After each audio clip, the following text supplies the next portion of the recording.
I didn't think anything would get me back on this YouTube channel and again talking about gaming. I was kind of over it. The gaming industry seemed fucked. I was like, whatever, nothing I say is going to change that. And then the Fourth Reich rose up in the Microsoft offices, and I was like, well, I kind of have to. Phil Spencer essentially said, all right, lads, 9,000 people, send them to the showers. If you don't get it, well, YouTube won't let me go any further than that. And they absolutely nuked them off the face of the earth.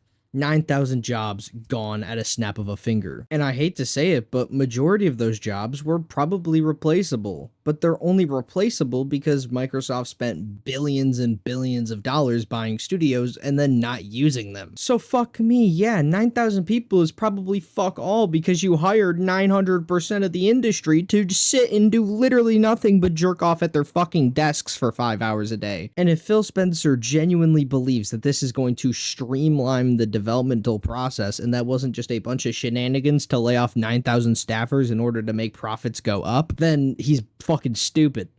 Laying off 9,000 people from their developmental teams is only going to cause a massive reworking of how your studios fundamentally work from the inside out, and that's going to take years to properly do.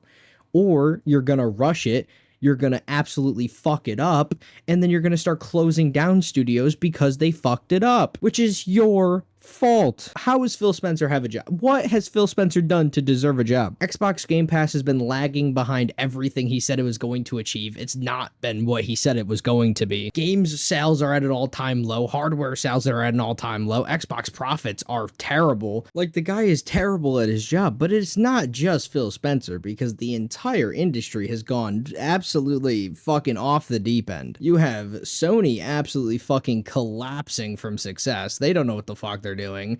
You have Nintendo just fucking doing whatever the fuck they want because, I mean, who's gonna tell them no? They have a diehard fan base that would literally buy fucking Mario dildos from them if they asked nicely enough. Fucking Mind's Eye drop, that was a goddamn disaster that I didn't even want to cover. That was gonna be initially what I was gonna cover, and then I said, yeah, fuck that. While Mind's Eye is literally crashing and burning, their CEO is talking about how there was a second shooter that shot JFK. Martin Luther King was assassinated by the FBI. We never went to the moon. And Rockstar Games is paying people to slander their game that no one cared about in the first place. And I'm not even done with the bullshit that's happened in the past month that I didn't cover because I've been gone in La La Land doing whatever the fuck I was doing being lazy. I mean, Randy Pitchford said, hey, you can't afford $80 games. You're kind of a fucking brokey if I'm being honest. I mean, get your money up, not your funny up, am I right? Like, what the fuck are we talking about? And this meltdown that the gaming industry is going in is not exclusive to the people running the companies, because apparently Pirate Software was like, yeah, guys, like, corporate greed, that's kind of lit. And he just spread like a bunch of misinformation about a poor little organization that's trying to help you as a consumer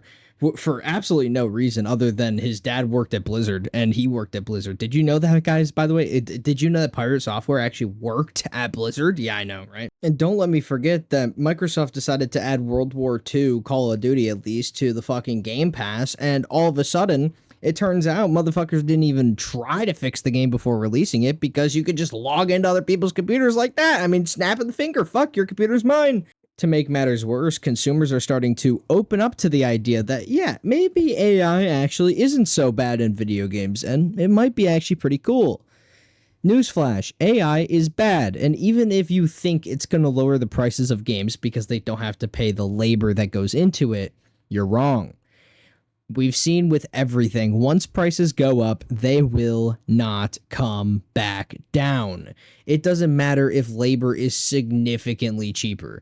Unless there is serious competition to lower those prices, if consumers are buying them at $80, they're going to be $80. If you don't want $80 games, AI is not going to fix that. AI is also not going to make your games better. AI is not going to make your games less buggy. Greed is what makes all those things happen. Greed is what makes your games bad. A simple fix would be, oh yeah, make a good game. I don't want to keep yapping because this video is going to be 900 years long if I keep talking, but long story short is, don't fall into the AI rabbit hole. Games are never going to go back to the way they were if it gets implemented. Just look at Call of Duty. They're toying around with it. If they go all in, I will be the first one the fuck out of there.